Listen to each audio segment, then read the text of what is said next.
everybody, it's Kelly here, and you may be wondering why I am here on my own without Lucy. Well, Lucy is at work, and I thought I would come on here and talk about her books without her being here.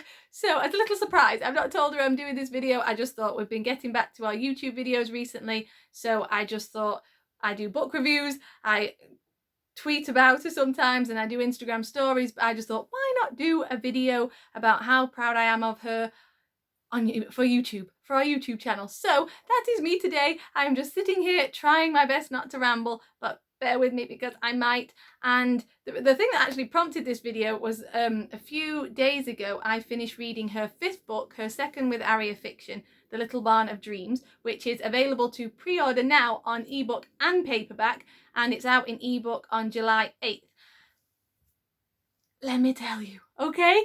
If you loved all her other books, she has four books currently out there, you will love this one. One of my absolute favourite things about Lucy as an author is all her books are different, and I mean, like, in genuinely, I don't think I've read so many wonderful authors, love so many people, but I just love Lucy's brain because she writes every book differently, like the character wise, structure wise. Just I love the fact that you're going to get a story that's because of something that's happened or some thought she's had that's just kind of completely different to the last. And I have them here. I'm going to try and get them without shaking the camera.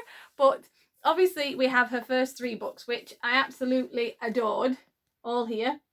How to Bake a New Beginning and The Ingredients for Happiness, her first 2, which is like first and then sequel, all about Italy, family, love, food, and inspired by our own family, but obviously also works of fiction. It is fiction, but I adore these, and I really should read them again in paperback because I read them on my Kindle, but I don't want to break the spine because they go so nicely, you know, when you get like, and I'm like, oh, I should, because a book is to be loved, but at the same time I'm just like, but they're so nice and neat. So we had those 2, and then we had Wishes Under a Starlit Sky, which again, oh, Lucy, I just love the fact that she can take, like, this was a hard book to read, I'm not gonna lie, because it stemmed from something. If you go to theblossomtwins.com, you can see all my reviews for these books, but you can also see some kind of behind the scenes. And she talks a little bit about what inspired this one.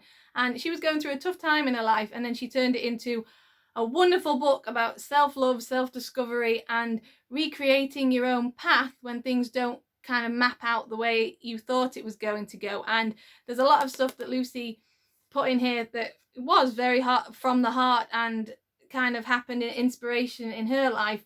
And I just think it's a wonderful book for not following the kind of status quo of the books that I read, where it's like, you know, break up, meet someone else, kind of do that. And that's not a knock on any books. I read so many and I get authors I absolutely love, but this is just that proper, you know, something happens and then what about me? Like, you've got to work on you and you've got to discover who you are, and for that it's just wonderful. And it was her first Christmas cover, which again, I have Lucy's Amazon account page bookmarked on my phone, and every now and again I'll just kind of scroll on it and just go, these are my sister's books, like all there in like HD, like just see the pictures down the side and they're all colourful and wonderful. And I'm just like, years ago when she said, I'm gonna do that, I'm gonna have my own covers for these books, and she does, and they're amazing and I love them so much. And then obviously, I'm sure I started this video saying about her latest book that's coming out in July, but I've kind of gone on a tangent about talking about her previous ones. So then obviously from them with Aria Fiction, with HQ Digital, we had her first with Aria Fiction, which is One Snowy Week in Springhollow. I've said this before too, but the first 3 I did not read before they came out. How to Bake a New Beginning, I read maybe the first 3 chapters when it was way before it was even like How to Bake a New Beginning. But these ones, her next few, I have to read, more so because after she finished like Wishes Under a Starlit Sky, she wasn't sure where her books kind of what home was coming next for the new ones. And so I was like, well, hang on a second, I need to read because I love your writing and I need to read them. So I read the first 3 chapters of this one and cried laughing. I kid you not, I cried for about 10 minutes, because if you have read this one, you'll know that Scarlett and Devon are childhood best friends, and they get up to a lot of mischief. And there's one particular flashback in this book that just had me in stitches. Again, way before it was the book it is now, but I was crying. So, and this book is just pure joy. And so I read it twice, and then I read it obviously again when it came out. Again, I haven't broken the spine because it's like, it's too pretty, but it's just wonderful. I read it, and every time I read it, I got those wonderful feelings before it was even kind of edited to, like I said, how it is now. I just, you know, sometimes when you just want to hug a book, that's why I'm doing this video, so you can actually see me physically like hug the book and be like, when books make you feel warm, content, happy, joyful, everything, that is this book. Like, it's just gorgeous because, yeah, it's just wonderful. And this came from a time, again, in our lives where I'm just honestly in awe of Lucy every single time for how she manages to get things from real life or things from her imagination into a book that just you want to hug every day. Like, I see it on my bookshelf every day and I'm just like that little and then I'm like, it's my sister, like a double hum.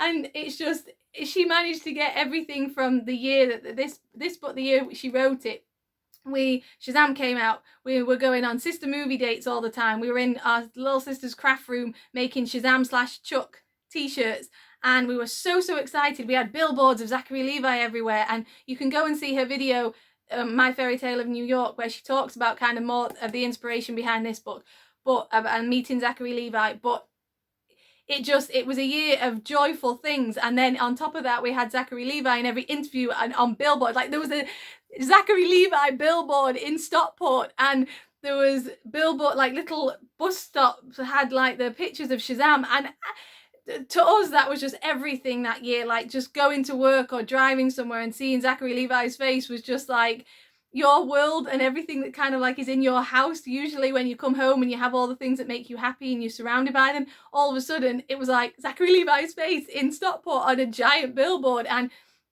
it was like the world was seeing and hopefully feeling how we felt, going, this is one of the people we like love, and he's so wonderful, and his childlike joy through doing Shazam. It's just in this book, I'm in danger of rambling, but just this book is just pure joy. And I love what everybody says, write the book that you want to see on the shelf, and I write children's books at the moment, so I'm trying to do that through children's books. But I'm lucky because I have a twin sister who writes the books that I want to see on the shelf in my head, and it's just beautiful. So yes, after this one you are going to be treated to The Little Barn of Dreams, which again, pre-order now, July 8th, and that one too I've read twice already, and I can't wait to read it again when it comes out, because she's just amazing. She literally is incredible with how this book coming up is more inspired by Little Women. And again, I don't know how we read that book, we watched the movie, and the feelings, the way it was written, she's managed to do now in her next book for inspiration, for like drawing from inspiration. But I'm just like, how do you do it? How do you manage to do that? Because, and she's just phenomenal. Like her first 3 books, fantastic. But like anything you do, practice, and you get better. And then this one just came out and it was like, bam, like Shazam. It was like fantastic. And then the next one, again, I just read it going, did she write this? And I know it's so bad, and she knows I'm kidding, but I'm kind of kidding. But I'm just like, she's my sister and I love her, but I don't know how she does it. I don't know where she just does it, because it's amazing. And if you haven't pre-ordered it yet, please, The Little Barn of Dreams, go and pre-order it, because you will not be disappointed. I want it to be a movie. It's going to be a movie. There'll be a campaign from me for it to be a movie, because I have the actor in my head that is just hands down perfect. No other. It just has to be. And I can't say it because I want you to read it and you can come to your own conclusions. But yeah, hands down, I'm just like, I have to make it a movie. So I don't ramble anymore. Please, if you haven't already, One Snowy Week in Springhollow is out now. And if you get 5 minutes, a review on Amazon is always appreciated. If you haven't read her first 3 books, then there's always that too, guys. You got a lot of reading to do. And I'm going to stop rambling because this is nearly 10 minutes long, and I promised myself it was 5. How much I kid myself. And yes, so One Snowy Week in Springhollow, The Little Barn of Dreams, and I'm going to say bye-bye for now, and I'll see you in a new video very soon. Bye everyone, happy reading!